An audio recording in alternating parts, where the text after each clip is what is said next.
देखिए बिल्कुल, और बड़ी खबर की अगर बात करें तो चार के बाद में सबसे पहले बात उन दो तस्वीरों की होगी जो देश के जाबाज वीर सपूतों की हैं, जिन्हें आज आखिरी विदाई दी गई। पंचकुला और पानीपत से अनंतनाग मुठभेड़ में शहीद हुए जवानों के अंतिम संस्कार की तस्वीरें जब सामने आई तो साफ तौर पर पता चला कि देश के लिए शहादत देने वाले वीर सपूतों का सम्मान देश की जनता किस तरह से कर रही है। उनके इस अंतिम विदाई में लाखों की भीड़ उनके साथ में चल रही थी। आप देखिए चारों तरफ आपको भीड़ ही भीड़ नजर आएगी। दो तस्वीरें आपके सामने, एक तरफ कर्नल मनप्रीत, उनका अंतिम संस्कार हुआ, परिवार के लोग रोते बिलखते हुए नजर आ रहे हैं। वो माँ जिसने अपनी कोख से इस वीर सपूत को जन्म दिया था, वो एक तरफ जहां अपने बेटे की शहादत पर फख्र करती है, दूसरी तरफ दर्द भी महसूस कर रही हैं अपने बेटे को खोने का। तो ये दो तस्वीरें हैं, एक तरफ शहीद मेजर आशीष जिनको अंतिम संस्कार जब किया गया, पंचतत्व में विलीन हुए, पूरा परिवार वहां पर मौजूद रहा। और देखिए बात अगर करें शहीद मेजर आशीष की, तो जो नया घर, जो सपनों का घर वो अपना तैयार कर रहे थे, उसी में उनके पार्थिव शरीर को सबसे पहले लाया गया।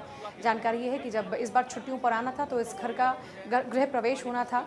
इस बार वो वापस तो आए, लेकिन ये उनका पार्थिव शरीर था, उसी नए घर में उनका आगमन हुआ, लेकिन अंतिम विदाई भी इसी घर से उन्हें दी गई। एक तस्वीर कर्नल मनप्रीत की, जहां पर अंतिम संस्कार उनका मोहाली में हुआ, पूरे राजकीय सम्मान के साथ में दोनों ही देश के इन वीर सपूतों को अंतिम विदाई दी गई और इनका अंतिम संस्कार हुआ, पंचतत्व में विलीन हुए दोनों ही देश के वीर सपूत। ये देखिए तस्वीरें भी आपके सामने, सेना के जवानों के कंधों पर बढ़ता हुआ उनका ये पार्थिव शरीर अपनी आखिरी विदाई की ओर। इस बीच आप लोगों की भीड़ देखिए, छोटे छोटे बच्चे अपने घरों से बाहर निकलकर अपने इस वीर सपूत को नमन करते हुए नजर आए। देश का तिरंगा हाथ में लिए भीड़ में जो लोग शामिल हुए थे वो लगातार भारत माता की जय और साथ ही साथ हमारे वीर सपूतों के अमर रहने के लगातार जो नारे थे वो लगाते हुए नजर आए। ये छोटे छोटे बच्चे भी आपको नजर आएंगे जो ड्रेस में नजर आ रहे हैं, इसमें खुद कर्नल मनप्रीत का बच्चा भी। तो आप ज़रा सोचिए, छोटे छोटे बच्चे परिवारों में अब बचते हैं, पिता को हमेशा ज़रूर वो मिस करेंगे, लेकिन उनकी ये शहादत, उनका वीर गति को प्राप्त होना, ये उनके लिए बेहद सम्मानजनक भी रहेगा। 2003 में सेना में लेफ्टिनेंट कर्नल बने थे मनप्रीत सिंह। 2005 में उनको पदोन्नत किया गया, कर्नल के पद पर वो पदोन्नत हुए और अभी हाल ही में 4 महीने बाद उनका रिटायरमेंट होना था। अपने परिवार की तीसरी पीढ़ी थी जिसने सेना को ज्वाइन किया, शहीद कर्नल मनप्रीत सिंह की अगर बात करते हैं तो। और कर्नल मनप्रीत का एक बेटा है और एक बेटी है, जो तस्वीरों में आप देख भी पा रहे हैं। कर्नल मनप्रीत का एक बेटा और एक बेटी। बेटा जाहिर सी बात है अपने पिता को खो चुका है, पूरे परिवार में गमगीन माहौल है। मोहाली के मुल्लापुर के गांव बड़ौजिया के रहने वाले थे कर्नल मनप्रीत, और यहीं पर देखिए जो माँ है किस तरह से रोती बिलखती नजर आ रही है। हर किसी की आंखों में आंसू हैं, फख्र भी है लेकिन तकलीफ भी है। और ये देखिए तस्वीरें आपको हम लगातार दिखा रहे हैं, मनप्रीत जिनका बेटा 7 साल का बेटा, और वो तस्वीरें भी हमने देखी थी जब कैसे उस छोटे से बेटे ने अपने पिता के पार्थिव शरीर को वहाँ रिसीव किया। छोटी सी 2.5 साल की उनकी लाडली बेटी भी उनके पीछे छूट गई, उनकी माँ रोती हुई बिलखती हुई। और ये तस्वीरें आखिरी सफ़र पर जवान, अंतिम दर्शन के लिए फ़िलहाल उनका पार्थिव शरीर रखा गया है। और ये जो बलिदान है आज पूरा हिंदुस्तान याद कर रहा है, हर किसी की आंखें नम हैं। साथ ही आपको बता दें कि मुठभेड़ में शहीद मेजर आशीष धौचक का अंतिम संस्कार उनके पैतृक गांव मिंझौल में हुआ। उनके चचेरे भाई मेजर विकास ने उन्हें मुखाग्नि दी।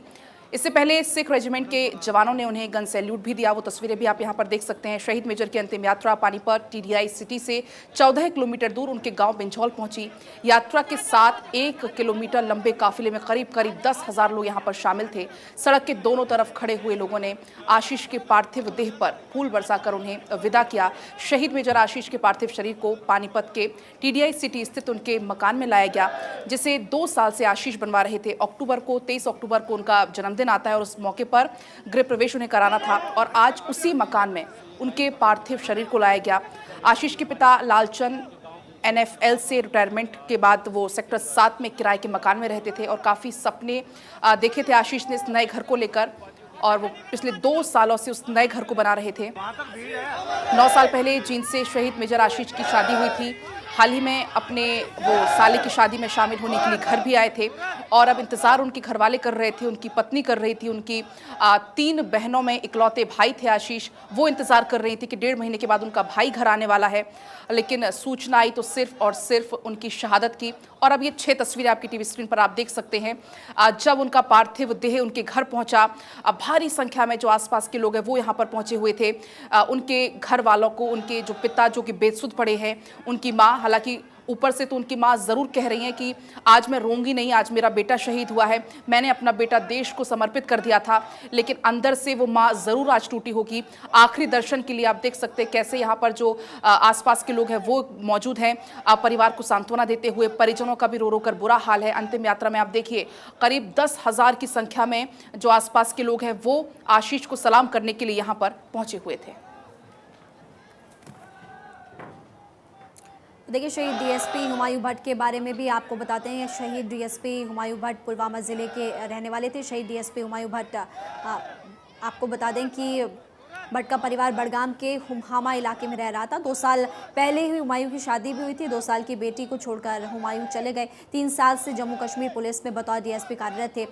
हुमायूं भट्ट शहीद डीएसपी हुमायूं के पिता गुलाम हसन भट्ट रिटायर्ड डीआईजी हैं। ये तस्वीरें आपको लगातार हम दिखा रहे हैं कि यहाँ पर भी आप देख सकते हैं परिवार वाले जो है रो रो कर उनका बुरा हाल है। आयुष, बिल्कुल, और उनके पिता भी पुलिस में रहे थे। एक बड़ी शहादत, एक जॉइंट ऑपरेशन था, पुलिस थी वहाँ, सेना के जवान मौजूद थे और डीएसपी की शहादत वहाँ हुई। अभी भी अनंतनाग के कोकेरनाग में ऑपरेशन जारी है। चौथे दिन तक ऑपरेशन चल रहा है। हालांकि दुर्गम परिस्थितियों में भी सेना लगातार डटी हुई है। लोकल पुलिस के ऑफिसर्स भी इस तरह की टीम में लीड करते हैं क्योंकि उनको लोकल एरिया की जानकारी होती है और साथ ही सुप्रीम कोर्ट का ये ऑर्डर भी है 1997 का अफ्स्पा के तहत। इस वजह से भी पुलिस की टीम वहाँ मौजूद थी। और आप तस्वीरें देख रहे हैं किस तरह से शहीद डीएसपी हुमायूं के परिवार में मातम का माहौल है। नमाज जनाजा जब पढ़ा गया उस वक्त की तस्वीरें आप देख रहे हैं, परिवार में किस तरह से मातम पसरा हुआ है।